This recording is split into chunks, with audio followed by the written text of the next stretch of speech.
thank you very much. And there was some greeting we had in North Carolina. I'll tell you, I don't know if you saw the crowd outside, but it's pretty amazing. But we've had it in Texas and Ohio, South Carolina, Florida. It's just incredible what's happening. Please sit down, please. And I'm honored to be in North Carolina in the presence of true American heroes as we commemorate the 75th anniversary of the American victory in World War II, and a victory it was. On September 2nd, 1945, the great General Douglas MacArthur accepted Japan's unconditional surrender aboard the USS Missouri in Tokyo Bay. VJ Day marked the end of the deadliest conflict in human history and the ultimate triumph of American freedom.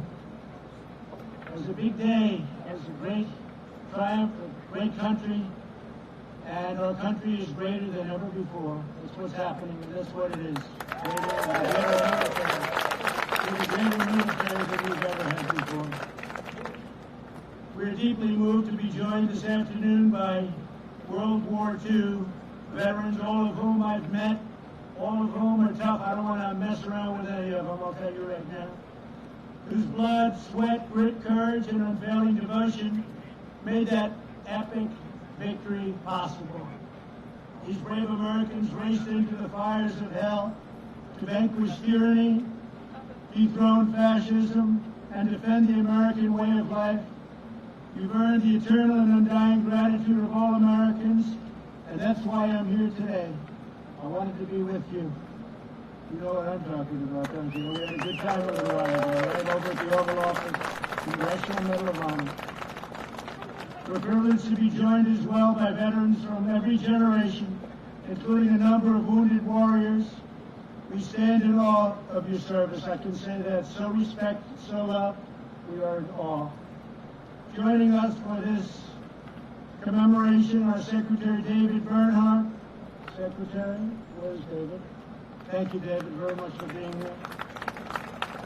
A great senator, a real friend of mine, a tremendous senator, actually, and he works very, very hard, and he loves the people of North Carolina. Senator Thom Tillis. Thom, thank you very much. And some warriors, they're in Congress, and they're tough and they're smart. Representatives David Rouzer, Ted Budd, and Dan Bishop. Thank you, fellas. They are tough. But you're not as tough as these guys, I'll tell you right now, right? You're not as tough as them. There's no better place to mark this profound World War II anniversary than right here in Wilmington, North Carolina. The people of this city and this state, and its incredible state, and I want to thank you for being so nice to me. You've been very nice. Very, very nice. Every time we've asked for something, but I've been nice to you also, I have to say that.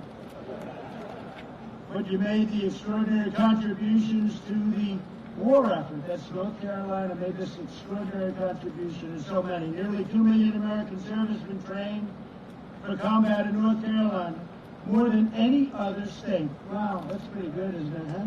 Who would know that? 2 million trained, more than any state. Over 360,000 service members from your state fought in the Second World War. They battled on the cliffs of Normandy, over the skies of Africa, and in the deep waters of the Pacific. Over 11,000 North Carolina patriots fought the enemy until their very last breath. You know what that means, right? Think of that, 11,000 died in the war. We want to thank you, boy. And we have family members here, by the way. That's them saying hello. In Wilmington, more than 20,000 workers of the North Carolina Shipbuilding Company poured out every ounce of their strength to build an astonishing 243 ships for the U.S. Navy. And it was the citizens of Wilmington who came together to save a priceless artifact of American history, the glorious battleship behind me, the USS North Carolina. And that is some powerful and beautiful ship. I'm coming in. We have plenty of televisions on Air Force One, and they showed it in prime time in the 40s. And they showed that ship, and I'll tell you, they don't make, I shouldn't say this, they don't make them that way anymore. They really don't. What a beautiful ship. During World War II, this magnificent ship participated in many major naval offenses and in the Pacific theater itself, including the Marshall Islands, Iwo Jima, and Okinawa, earning more battle stars than any other battleship. We're learning a lot today, right? That's pretty good. Why are you clapping? You come from West Virginia, huh? He loves West Virginia, so do I, right? But we're clapping anyway, right? You better believe it. Thank you. After the war, the people of Wilmington organized a massive campaign to save this beautiful ship from the scrapyard. They preserved it as a memorial to the gallant deeds of American sailors, a monument to the American workers that built it, and an enduring symbol of American greatness. Now more than 200,000 people visit the site each year to learn the history and the heroism that defines our nation. This afternoon, my administration is formally recognizing the city's exceptional contributions to victory in the Second World War. It is my tremendous honor to officially designate Wilmington, North Carolina, as our nation's very first World War II heritage city. That's a big deal. Our nation's very first Wilmington. Congratulations to you all.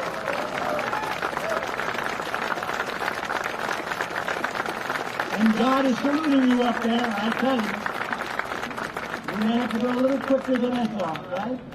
With this designation, we proudly declare that in America we don't tear down the past, we celebrate our heroes, we cherish our heritage, we preserve our history, and we build the future.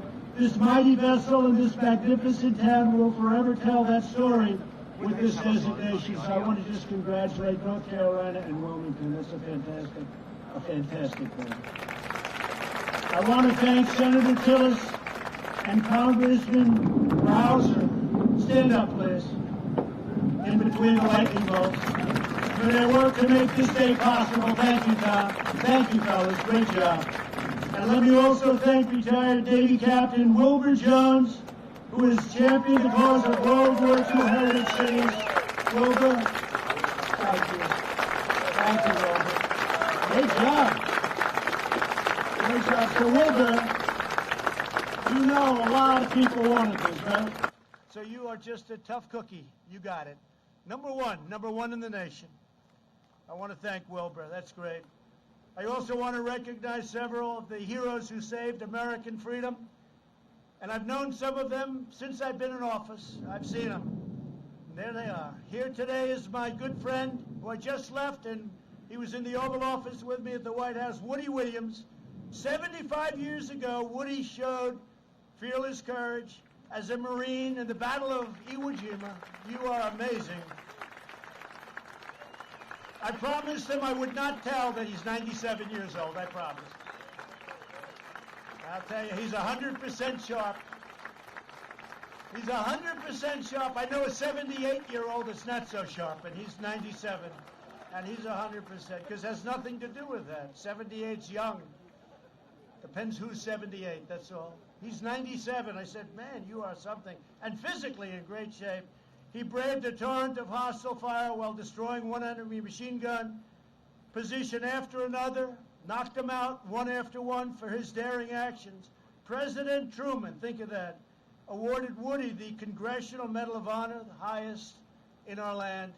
Woody, congratulations. You inspire us all. It was great to have you on Air Force One. I had promised him, you know, maybe 2 years ago, I said, I'll take you on Air Force One. He came up. He's very aggressive. He said, I'd like to fly an Air Force One. I said, I'll do it. And today we did it, right? We got it done. Thanks, Woody. Great job. Also joining us today is Paul Phillips, a veteran of World War II, Korea, and Vietnam. During the Second World War, Paul proudly served on the USS North Carolina in the Pacific Theater. At 93 years old, he has returned today to visit the ship upon which he so nobly served. He's a tremendous man. Paul, it's our honor to have you with us. Please, Paul, stand up. Thank you, Paul. Thank you. Perfect. Thank you, Paul. Great job, Paul. Appreciate it. Here as well is Army veteran Greg Melikian. When Greg was 20 years old, he served as a radio operator in the headquarters of Supreme Allied Commander General Dwight D. Eisenhower, I'd love to have heard some of those conversations. Much more interesting than today, right? 75 years ago, General Eisenhower directed Greg to broadcast around the world the long-awaited news that Germany had surrendered. Greg, your being here is very, very much appreciated. Thank you very much. It was a great honor meeting you before. Thank you very much. Very, very great honor. Our task today is to pass on to the next generation the blessings of liberty that you fought for and that you bled for, all for security. You wanted to secure our future. You wanted to praise and raise our flag, and you did that. You raise our flag, and you stand proud, and you stand tall. And we're doing it in our nation, too. Almost everyone. Every once in a while, you see somebody not do it. We don't like it when they don't do it, do we? We don't like it. I want to just thank you. Fantastic job. American warriors did not defeat fascism and oppression overseas only to watch our freedoms be trampled by violent mobs here at home. We stopped those violent mobs very easily. All they have to do is say, please come in, Mr. President. We'll have it done in 1 hour. Please come in. It's one of the great, to me, just incredible that they don't immediately, they just, as you know, at Portland, the mayor last night, he was raided. His home was raided. He was thrown out of his home. And then he'll stand up and he'll fight for these people. These people only know one thing, and that's strength. That's all they know, strength. And we have strength. For the sake of all Americans, we must uphold the rule of law and defend the American dream for every child in our land. We must teach our children that America is the land of heroes like you. You're heroes. You know that, right, Woody? You're heroes. You're great, great men. Great men. Better believe it. We're not ashamed in America. We're not ashamed of anything. I signed a very important edict recently. 3 months ago, they were ripping down statues. I said, you can rip them down, but you're going to serve 10 years in jail if you do. And as soon as I did that, incredibly, you haven't heard about statues coming down, have you? Statues are monuments. But we're not ashamed of our country. We're proud of our country, prouder than we are of anything else. Our country is great, and we're going to keep it that way. We're going to keep our country great. Together, we will remember America's towering victories. We will recognize America's outstanding virtues, and we will pay tribute to the heroes who keep us safe, strong, proud, and free. And I also, in addition to our wonderful, brilliant military, I want to thank law enforcement, because the law enforcement, without them, we're not here today very well. They've done an incredible job, really an incredible job. And thank you again to the World War II veterans in attendance today. This is such a great tribute to North Carolina. We will never forget what you did for us. Your legacy is etched forever into the heart and soul of a grateful nation. And this spot is right now one of the most important military spots anywhere in the world. Congratulations to everybody, and thank you for making it come true. Thank you all very much. God bless you. God bless North Carolina, and God bless America. Thank you all very much. Thank you.